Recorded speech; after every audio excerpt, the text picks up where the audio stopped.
Hi, and welcome back to another episode of Ajita Nathaki. I am Oshaya.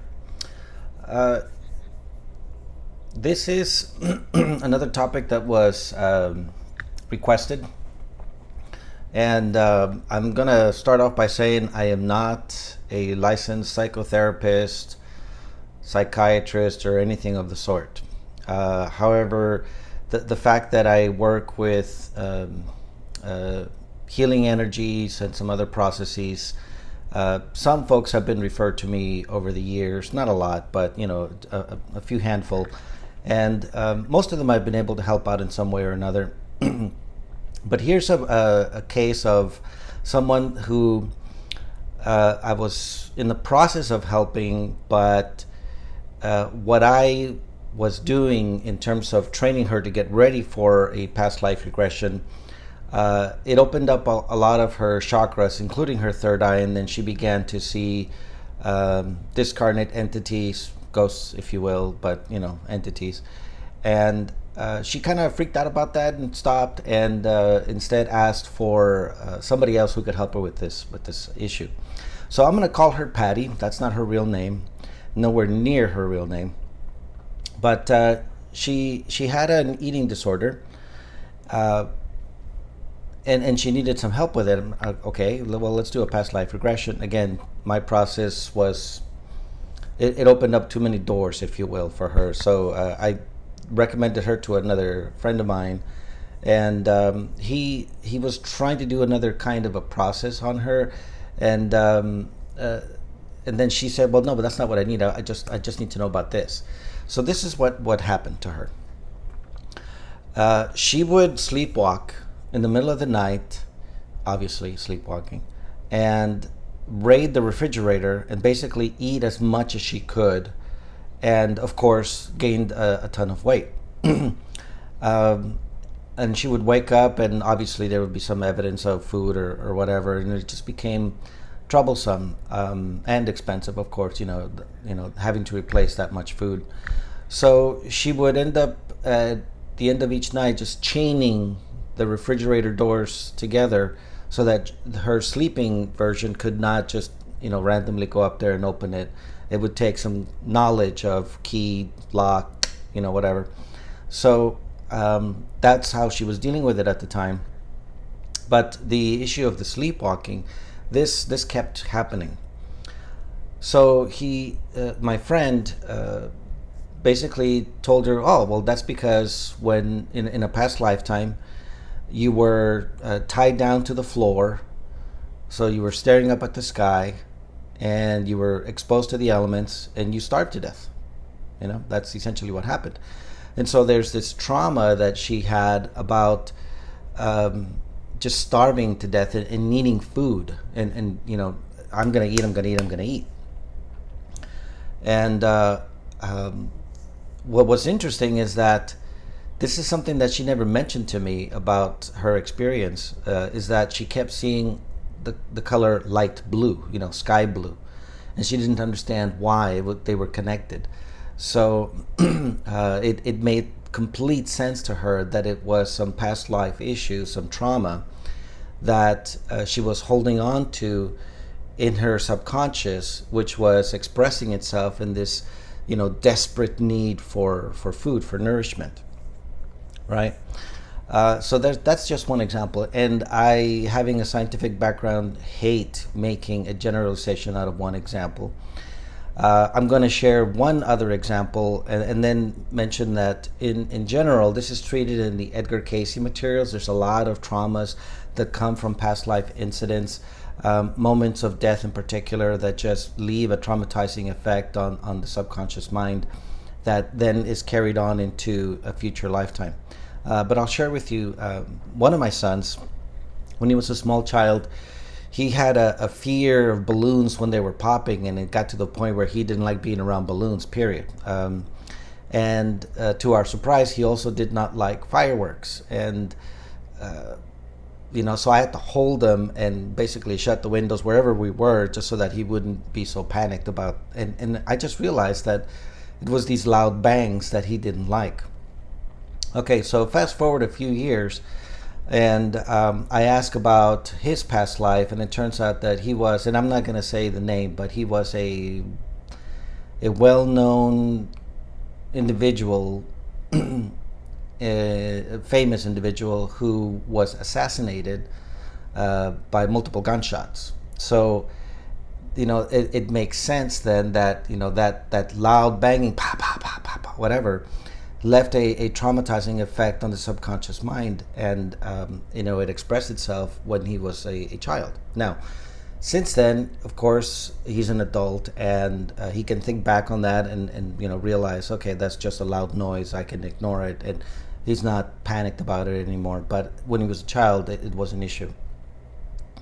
So a lot of the phobias that people write about, that they go see a psychiatrist or a therapist for, are actual expressions of a subconscious past life trauma that needs to get worked through. Now, some of those may be from early childhood, and people have just, it does happen. This is documented where they just blank out. They have forgotten that part of their childhood, and nonetheless, the incident left a trauma in them, and so that does happen. But for the most part, phobias and those kinds of neuroses, emotional ones, come from a past life issue. So we carry with us the burdens of those traumas, and these are expressed in the fears and the emotions that we can't rationally explain. Some of these, of course, we grow out of, like, for example, the case of my son, but some remain. And some of those may be, for example, the fear of heights, or the fear of socializing with people or going out, or arachnophobia, or many different types of phobias. Here's another example of the documentation of those past life traumas. If you read the works of Dr. Brian Weiss, and I mentioned this in the reincarnation video, he actually, the main thrust of his study of past life work was based on this individual who had a ton of emotional baggage, just lots and lots of trauma that was expressing itself all together in this one lifetime. And fortunately for her and for him and for us, she found him, and he did a hypnotic regression, and just absentmindedly said, okay, now go to another incident that is impacting this phobia or this trauma. And the subconscious mind automatically went to a past life. And he was skeptical at first, just investigated it further, dealt with the vision as the person saw it. And when she came to full awareness again, she was better about that particular emotional thing. Now, she still had a lot of other emotional baggage to deal with. So he continued the past life regression work. And hence, that's where Many Lives, Many Masters came about. And there were many other very similar cases of patients that he was dealing with who had these really deep-seated phobias and traumas that typical psychiatric methods just could not deal with, could not address. And it was only when he reverted to past life regression work that they ended up healing. So many people have these emotional scars, psychic scars, if you will, and these are actually documented. So what if they are not treated? How is a person going to function through life? In many cases, they go into a deep depression, and we see how that is exhibited in some cases as domestic violence, as drug addiction, as disassociating from communities and whatnot. And they tend to have a negative impact on the individual's life. And so it's important to acknowledge those traumas and those deep-seated emotions that can impair, proper life function and just, being a healthy human individual. So in that sense, then, drug addiction of any type is a falling, okay, in spiritual terms. And this is not a judgment necessarily. It's just, in In school, sometimes we take a test and we fail, and okay, we fall. Okay, then, but the idea is we get back up, right? So the question is, if you do have a drug addiction, or somebody who's dealing with a drug addiction, the question is, do they have the will to get back up? And of course, a person in the moment of lucidity may be aware that they have the desire of stopping the addiction, but they just don't have they don't know how, or they believe that they are too weak. The thing is that addiction is itself a karmic test. The individual must exhibit the willingness and must have the determination and the perseverance to want to break that addiction. And of course, it's going to require some assistance, some training, and in some cases, some forceful treatment. And again, no judgment or any kind of opinion about those professions. And I am aware that they run the gamut of the types of services that they are able to provide to help people break through that cycle of addiction. But what about these other instances of, and I believe I mentioned this in my introduction, and I forgot what fake name I used in that one. So for this one, I'll just say Sally. So Sally had what appears to be a case of postpartum depression. She had seen many therapists, psychiatrists. I don't know exactly what their particular job title was, but she had been prescribed a lot of antidepressants, not all at once, mind you, one right after the other, because none of them were working. And she got to the point where she was having suicidal thoughts and was on the verge of acting on them when she finally relented and agreed to see me. But let's pretend for a moment here that she either never worked up the courage or never ran into somebody who could help her psychically, energetically. And what would such an individual do? Maybe she would have acted out her suicidal thoughts, or she may have given in to alcoholism, just fully given in to the depression. And you would think, okay, well, that's not a case of a past life trauma. That's a negative entity that, was, for lack of a better expression, sucking the life juice out of her, the joy out of her life. What's the issue there? Well, that one is actually similar, but it's a little different in that there's fear there.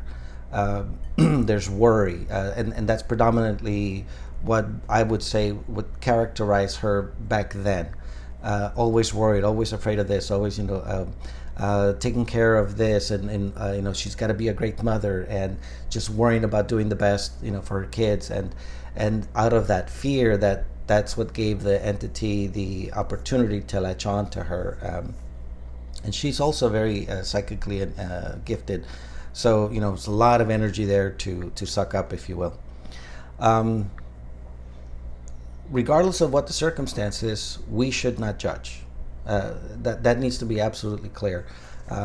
Individuals should seek treatment from a psychotherapist, from a psychiatrist, psychologist, as the case may be. And if that's not working, then go see a psychic and energy worker and try to get help that way. But I mean, just do something. Don't just live with that addiction. I'm going to mention another experience that could also lead to some kind of drug addiction or some similar problem. And that is a soul who is relatively young to the earth, if you will. And souls are eternal, so there is no such thing as younger, older. It's rather how many cycles of incarnation that soul has had on the earth plane or in some other dimension. So if you want to give it a number, that would be more accurate. But what if there was a soul that was fairly new to the earth experience? And this is also documented in